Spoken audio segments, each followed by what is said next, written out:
Gary Numan, the car singer, he was complaining that he had 1 million streams and he only made $37. And so when you look at that, like that doesn't add up. That math doesn't work out. How do you have 1 million streams on this service and only make $37? Something is wrong here. That is, you know, we spoke about this previously, but Spotify is what is Spotify doing? How are we as artists, as, you know, producers, just people in the music? I'm not talking about, you know, the sort of companies, you know, the majors, you know, because they're all about, like, you know, just screwing the artists as well, right? But how can we not understand that? I mean, Spotify is like worse than like the labels back in the day. It is the worst streaming service when it comes to money. I mean, they're giving you like 1 point, you know, like 0.0057 cents per stream. Yeah. And the guy from Cars, he's just like, well, wait a minute. Wow. This is something new to him too, right? Yeah. Because if you came in the game from records and cassette tapes, right, and you were making your $2 an album or whatever, and now you're down to 0.00 of a penny for one song, like that doesn't make any sense to you.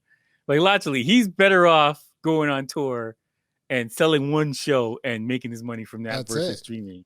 And I don't think, as it stands right now, like streaming and stuff doesn't make sense for artists.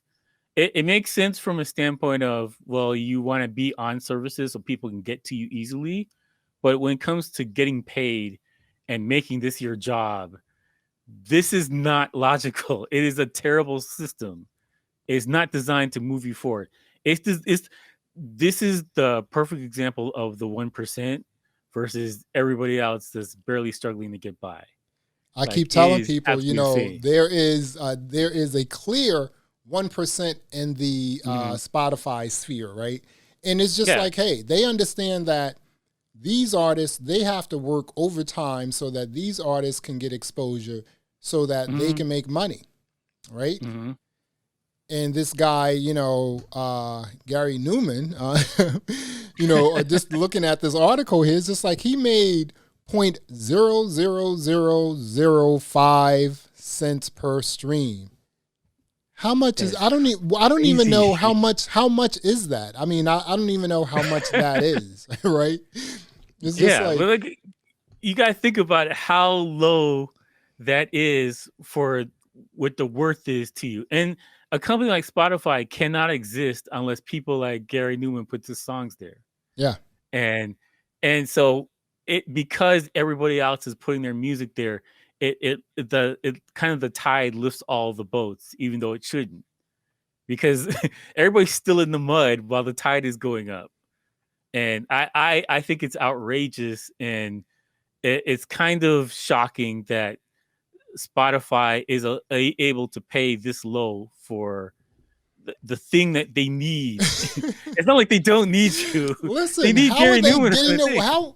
How is a company like this getting away? And, you know, and here in America, you know, they're making it even harder. Yes. For artists to be creative, you know? Yeah. That's well, insane. the other thing too is that Europe is looking into this because they realize this is so bad.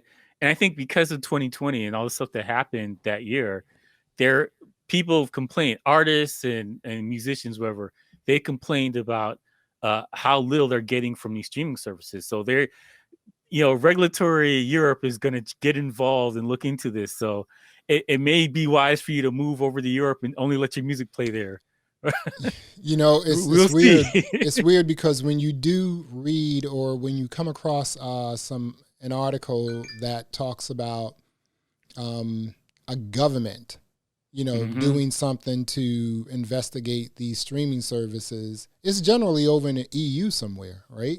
Yeah. They're the only ones looking into that. I mean, North America, they just don't give a hoot about us. They're just like, dude, you know, these are major companies. They have lobbyists. They're paying us.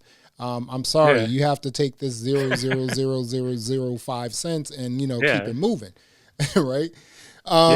If he back in the day, if he had, you know, let's just translate this into 1 million sales. You know, if someone buys 1 million, you know, singles, that's platinum, right?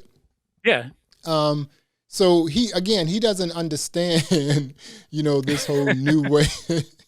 I mean, he's 62 and he doesn't understand this new way of like how music is done. He's thinking like, hey, I had 1 million streams, I should be doing well. Yeah, something should come from it. But here's the thing, that this is the craziest part about this. He is in the top 10% of streams. I would say the top 5% of streams, because the average is 100,000 streams. So to get 1 million is a big deal. It's like getting 500,000 to 1 million subscribers on YouTube. Like, it's a big deal if everybody's in the muck under 100,000. And so like the fact that he's this high and he still got this little. And see, the thing is though, this isn't the norm for everybody. Some people get a little bit better and some people get a little worse. So it's not the exact norm for everybody. But for him, it's eye-opening because this guy, he sold a crap ton of records and streaming treats him like it doesn't matter. He's making more money from the being in like Home Alone in the background than this. Like, that shouldn't be. Still getting those royalty checks from Home Alone, Yeah, the TBS royalty checks. Like, that shouldn't be, man. That shouldn't be. Because this is right now. This is current streams. These are the things that came out this year. And that's how little he got. That's insane to me.